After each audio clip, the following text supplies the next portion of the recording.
Well, hello everyone.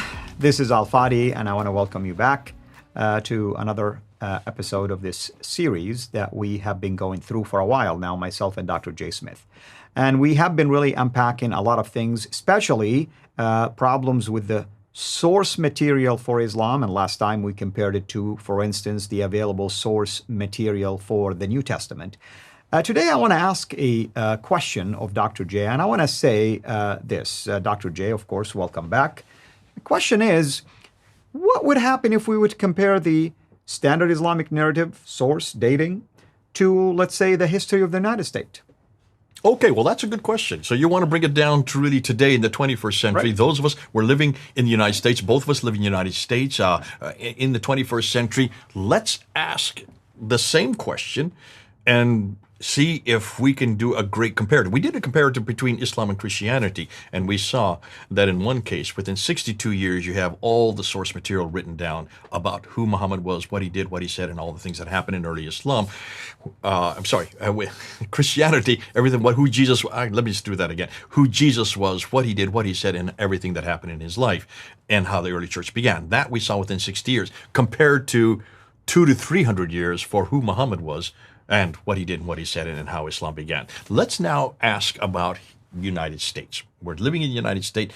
But to do that, let's first start and remember what we said about Islam. So let's put that graph back up there. Let's go look at it. And here you can see the graph that we talked about. Now unpack that for us as you did before. Just real quickly, what are we looking at? Well, we have color-coded stuff right here. Green represents the seerah and the biography of Muhammad. You see that Ibn Hisham is the well-known biography. The time span between Ibn Hisham and Muhammad is almost 200 years. It's a little over 200 years, 201 years to be exact. You have Al-Waqidi, the same thing, 200 and at least 3 years after the time of Muhammad, meaning we have a problem with the eyewitness accounts. Then the color blue represents the sayings of Muhammad, the hadith, which every Muslim basically is going to rely on that to learn. For instance, how do you know that you have to pray 5 prayers, for instance? How do you know what you need to do in certain, rituals and things like that? Hadith is wealth. All the 5 stages of the Hajj are from this area. Exactly. But you don't have anything earlier than that. Exactly. Look at the dating. The date difference is 240 years between Bukhari, for instance, known as the authentic Sahih, compared to the time when Muhammad lived. And then we get into the commentaries, the tafsir, and you look at the Tabari, and now it's starting to grow even further. 300 years span between the time of Muhammad and when the renowned commentators Al-Tabari began to at least report things to us. And he also is responsible for tarikh, for what we call the history of Islam, or at least recording historical events for us. So let's look at another timeline. Let's put this timeline up here. This is a modern USA comparison. What I'm going to do, and I'm going to look at George Washington and the Constitution, because we are dependent on George Washington. Constitution is what is the standard, the laws, the institutions by which we follow. There's a huge amount of debate going on right now as we speak on constitutional matters. Do we still stick with the Constitution? We have the Second Amendment that is being debated at the moment on gun ownership and what kind of guns. These are enormous matters for those of us in America, just like it would be enormous matters for Muslims. They need to go back to a category. They need to go back to a book or a man. They go back to Muhammad and the Quran. We go back to George Washington and the Constitution for our standard. Okay? Now, not every American will agree with me on this, but I'm just using this as a litmus, as a test. And not everybody is constitutional, not everybody cares for George Washington, but I do and you do, because he is the founder of America, and the Constitution is the book that we go to, or the document that we go to know how we're to live today in the 20th century, or any century. So, George Washington, as you can see there, died in 799. The Constitution. 1799. You mean. Did I say 799? I mean 1799. Right. Thanks for correcting me. Thank goodness I'm not. I'm not. What's the canonical in everything I'm saying? 1776 is when we got our independence. So that's when the Constitution was written down. Now, if we were to apply what Islam has for their book and their man, we're looking at our book and our man for the United States. Right, and 23 years span. What an amazing thing, isn't it? So, that's right. What about his biography? So, first, if we were to use the same category the same time span, 201 years, as you noticed when we looked at the first graph, that means that we would not get the biography of Washington until 2000 AD. We're now in 2021. That means the biography of Washington would not have been written down, would not have existed except for 21 years ago, until 21 years ago. How does that make you feel? Well, I mean, I'll start to question everything about what Washington did or said, or if even he was responsible for the Constitution or for anything else related to the early history of the U.S. I mean, okay. So Joe Blow was the one that wrote the life of Washington.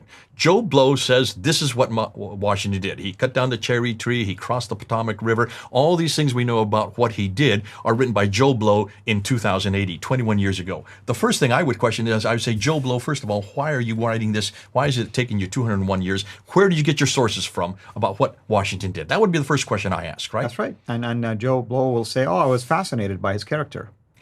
Okay. I would also like to know what Washington said. So that's his biography. That's bad enough. It's only been out for 21 years. There'd be a huge rush on getting his biography. But then we get to the Hadith of Washington. The Hadith of Washington, you and I will not know anything about, because it would yet to be written down. It would not get written down until 2037. We're in 2022 now. Can you see a problem there? Yeah, absolutely. It's the same There's issue. another 15 years we're going to have to wait for even getting George Washington's sayings. Everything he said, all his speeches, everything we know about that would take another 15 years. How can we even know who he is or what he did? Which let alone means what he that- said. Yeah, which means you and I will be part of that isnad, or the chain of narration, because we will start saying, I heard my father tell me this, my grandfather tell me this, and somebody's collecting him so far. And then we have one more genre. And this is the U.S. history and the Constitution. That would not be written down until 2090. That's another 70 years. We'd have to wait another 70 years before we can get our Constitution. How can we have constitutional lawyers? What do we do with the Supreme Court? All the Supreme Court is there to guard the Constitution, are they not? What would the Supreme Court use? Because they would not even know what it is or even what they're supposed to go to for another 70 years. Can you see a problem here? Absolutely. I think people now are starting to get the message, understand what is the point of this comparison that you're making. The point of the comparison is Muslims, and I'm talking to Muslims now, you need to see how damaging this is. You have always assumed that we're going to listen to you because you keep on telling us Muhammad said this, Muhammad did this, I'm to say this, I'm to do this. I understand that. You do need a paradigm. You do need a model. You do need someone to follow. You do need to do what he did and what he said. And you've always told me that these are authoritative, and I've always believed you. So is Al-Fadi. He grew up believing you. But now we're saying, hold on a minute, you've got a problem here. Looking at this graph, when we realize that those of us who are Americans, what Washington did and said, not that we follow what Washington did and said, but we want to know who the founder of our country is, what he did and what he said. If that didn't even begin to get written down for 15 years ago, and yet we have to wait another 15 years for it to even know what he said, we're going to have to wait 70 years to even know what our Constitution is. We would be in a dilemma in the 21st century, really supporting our founder. And let's use this comparison. I mean, let's say when I came to Christ and left Islam, it is these kind of datings that were important for me when it comes to the dating of the Bible and the dating of when Jesus lived, when was he, the resurrection took place, and so on and so forth. And let's say now an immigrant comes to the U.S. and sees this debate about the Constitution. They're going to go and look at the sources, right? I mean, they say, why is everybody debating this? And what are they basing their assumptions on, or their assertions on, or their evidence on? If they see a gap like this, they may make a decision and say, well, I see the point of those who are rejecting the Constitution because you don't have evidence to back it up. But the minute they see enough evidence to back up, historically speaking, the 1776 independence, the 1799 life of George Washington, and then other presidents after that, and so on and so forth, they're going to see that at least the history of the United States is standing on something. What about the 1620, for instance, and the Pilgrims, and all that kind of stuff? That's a huge deal. But if you don't have anything to back it up with, I was at Plymouth, by the way, the other day, and I looked at the rock, and I saw the date, and I saw the place, and I saw many things. To me, that's tangible evidence that supports things like this. If you want to find out what the Constitution is, you would not ask for an oral tradition of what people think it said. You want to see the Constitution. And there are examples of the Constitution. You can actually see them. You can go and see the Liberty Bell there in Philadelphia. You can see the story. You can actually go, and when you go to Boston, you can see about all, Paul Revere's ride. You can see where the bell tower is. All these pieces are there. They're evidence there because for 200 years we haven't destroyed them.